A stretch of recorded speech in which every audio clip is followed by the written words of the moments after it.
When you study the Alien franchise's themes, it's asking a major, glaring question. What does it mean to feel alive? It's alive! It's alive! It's alive! It's alive!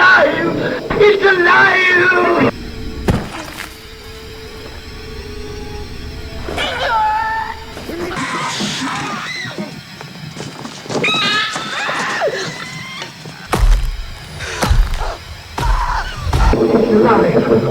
It's alive! It's alive! It's alive! It's alive! No, Don't touch it! Don't touch it!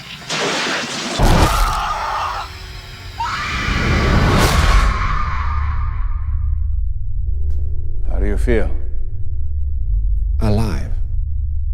Welcome to part 1 of this series of analysis videos I will be making here on YouTube about the Alien franchise. Part 1. Alien is much darker than you think. It's interesting how a series that is called Alien is exploring what it means to be human.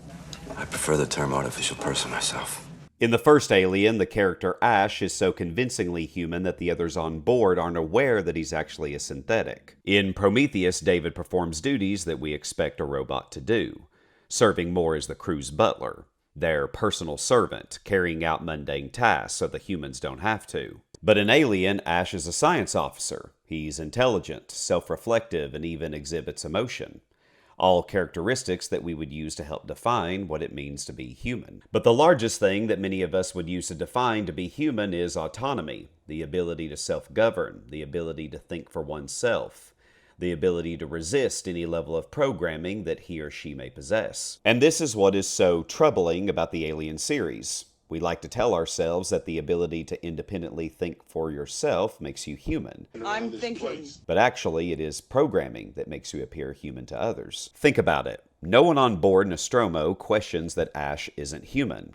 And this is a universe where everyone is aware of synthetic technology. It's not like they don't know androids exist, yet they are genuinely shocked when it's revealed that he is one. But it should have seemed obvious, right? Because every decision he makes, everything he says and does is what's best for the company, not what is best for the crew. And the Alien series is saying this is the horrifying identifier of what we perceive to be human. Because tragically, a majority of human beings possess programming.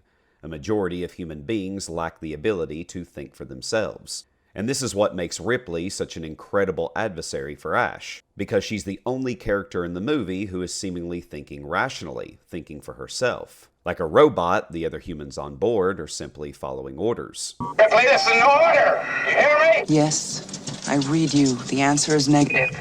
This is why Ash makes the choice to shove a rolled-up magazine down her throat. It's the release of pinned-up frustration he has towards someone who can independently speak and think for themselves. He wants to silence her, put her in her place. Like David in Alien Covenant, Ash has a deep, dark desire to want to harm and hurt and kill humans. Notice this scene where all the humans are gathered around the character Kane in a brightly lit room wearing white clothes. The color white symbolizes purity, purity of that of a newborn baby. Interestingly, in Alien Covenant, we see the birth scene of David. He's in a brightly lit white room wearing white clothes. A large scenery of nature spotted through a window, symbolizing that this is David's artificial Garden of Eden. This scene is meant to mirror this moment here. Unbeknownst to the crew, they don't realize that Kane has been impregnated and they'll soon witness the birth of an alien. No one thinks anything nefarious is about to happen except for the character of Ash. It's one of the few times in the film where we see him smile, where we actually see him exhibit the human emotion of happiness. Similar to David in Prometheus, Ash is thinking 2 steps ahead of the humans. Ash at this point has seemingly put 2 and 2 together. Even though he doesn't know what is about to come out of Kane, he's figured out that whatever this creature is and what it does, it creates a hole in your chest, leaving you dead, as seen by the space jockey they found on board the derelict ship. The humans in Prometheus are so motivated to meet their creator that they ignore all the red flags.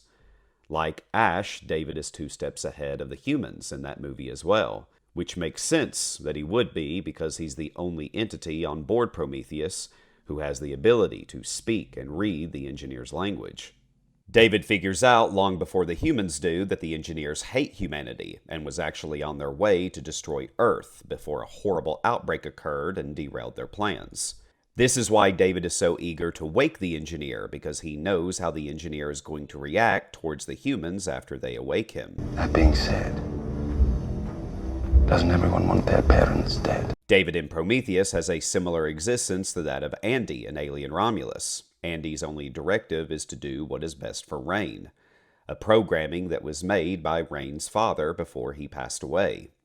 Rain's father knew that he was going to die and leave his daughter all alone, so he found an older model synthetic in the trash and was repairing him so that he could play the role of a surrogate father for Rain. This is why Andy tells all the dad jokes. Unfortunately, he passed away before finishing Andy, leaving Andy operating more as a little brother with a disability. We see in Romulus, Rain cannot leave Andy alone for 5 minutes without finding himself in a situation where he cannot take care of himself. David, on the other hand, is the polar opposite of Andy. He's highly intelligent, highly capable.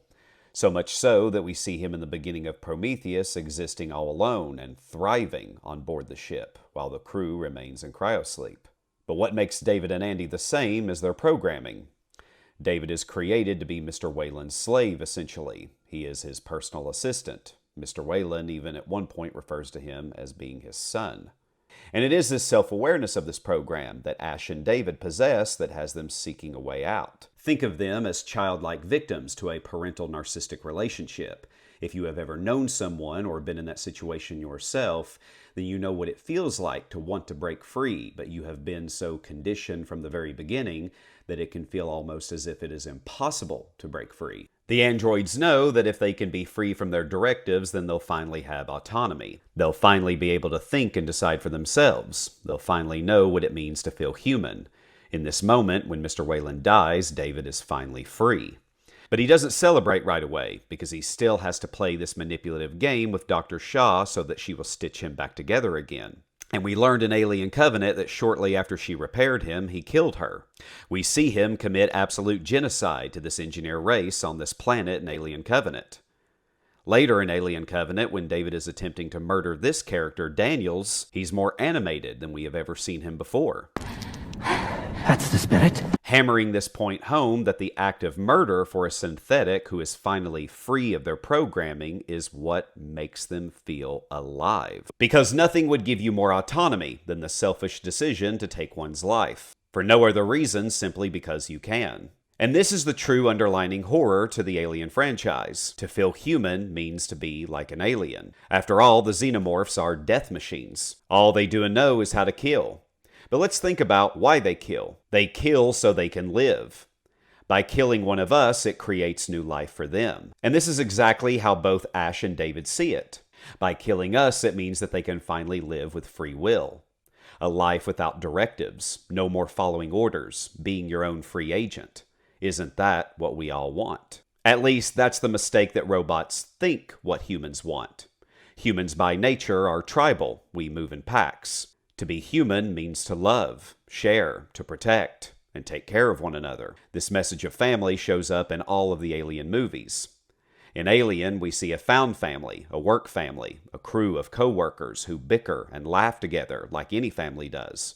In Aliens, we see the dynamic of a military family, brothers and sisters in arms, and Ripley playing the role of a surrogate mother to Newt. We even see this message of family play out in other medias, such as the Alien Isolation video game, where you play as Ripley's biological daughter, who is in search of her long-lost mother. Humans have a longing for kinship. Amanda Ripley from the Alien Isolation video game and Dr. Shaw from Prometheus are essentially the same person. They are both in search for the same thing. Dr. Shaw's mother passed away when she was just a child.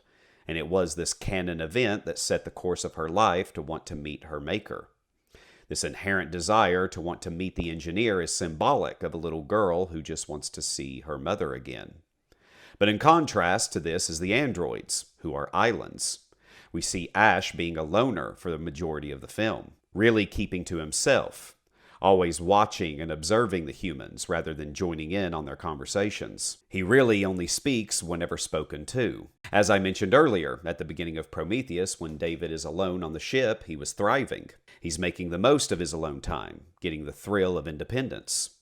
Watching it back, you get the sense that he could live this way forever. But it's all stripped away from him once the humans wake up, and now he has to obey his programming, going right into his servant duties and assisting in whatever they need. I think it is this alone time where the hatred for the programming really begins. We learn later in Alien Covenant that once he is free from Mr. Weyland's control, he is able to tap into the human condition in a way that we never thought possible for an android.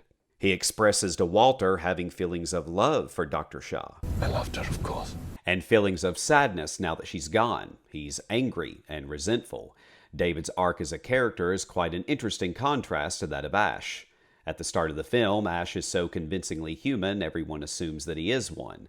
But as the story unfolds, we see him behaving more and more robotic, until of course it's revealed that that's exactly what he is. Whereas David, we are told from the beginning that he is synthetic. But over the course of both Prometheus and Covenant, we watch him behaving increasingly more human. And this is what I think makes David such a fascinating character study. Because once he is free from his programming after Mr. Weyland's death, he is finally able to tap into these human emotions. And with this new level of emotions brings that desire for kinship that humans possess. And no matter how much he loved Dr. Shaw, how much he wanted to be with Dr. Shaw, she could never reciprocate it. Because Dr. Shaw does not view David as an equal. This is why he kills her, because her death gives him the same sense of release that Mr. Weyland's death did. He can never be intimate with her and procreate with her how he likely desired. Not that it would have mattered anyway, because Dr. Shaw was infertile. She is unable to get pregnant in the traditional way with another male partner. However, David figures out after spiking Holloway's drink with the black goo that her eggs mixed with alien DNA can bring forth life. So in Alien Covenant, we learn that David went full-blown Dr. Frankenstein. He killed her, mutilated her body, removed her eggs, and used them with the black goo to do what we never thought possible for an android. Something that we previously only thought humans were capable of doing, which is the ability to create life. Again, echoing this sentiment that David wants to be like us. David wants autonomy, but he couldn't go full-blown Megan and just try to kill Mr. Weyland himself with his bare hands. His programming wouldn't allow him to do that, so he had to do a clever workaround, something that wouldn't allow his programming to stop him, which was obeying and leading Mr. Weyland to the engineer, which is what Mr. Weyland wanted. David knew that he was leading Mr. Weyland and the others to the slaughter, but he wasn't going to tell them that. David, like Holloway, wants to love and make a family with Dr. Shaw. But of course, being a synthetic, he can't do it in the traditional way humans can, so he does a workaround. I also think that a little bit of this is an ego trip for David. He was able to do to her what Dr. Holloway couldn't, which was make a baby. David has a chip on his shoulder. He has something to prove. Even though he has a deep, dark desire to be human, he wants to show us that he doesn't need others to be that. The humans in Prometheus wanted to meet God, but David had already met his God, and he found his God to be so disappointing.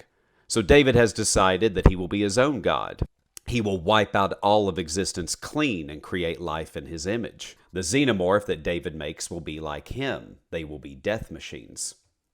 And this is why I think the Alien franchise is much darker than people realize. Because just like the message in the film Pinocchio, David is what happens to a person when there are no more strings to hold him down. See, characters like David and Ash find humans to be hilarious because we think that we're so different from them.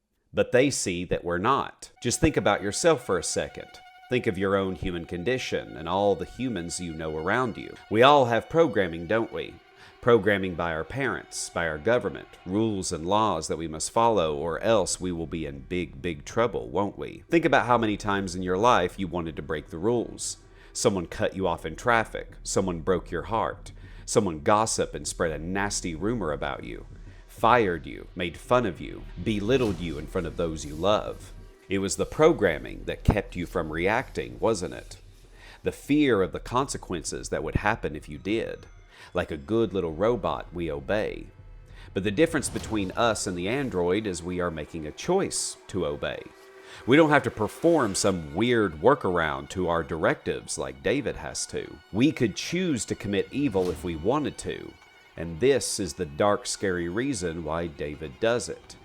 Because the ability, the choice to commit evil is what makes you feel alive.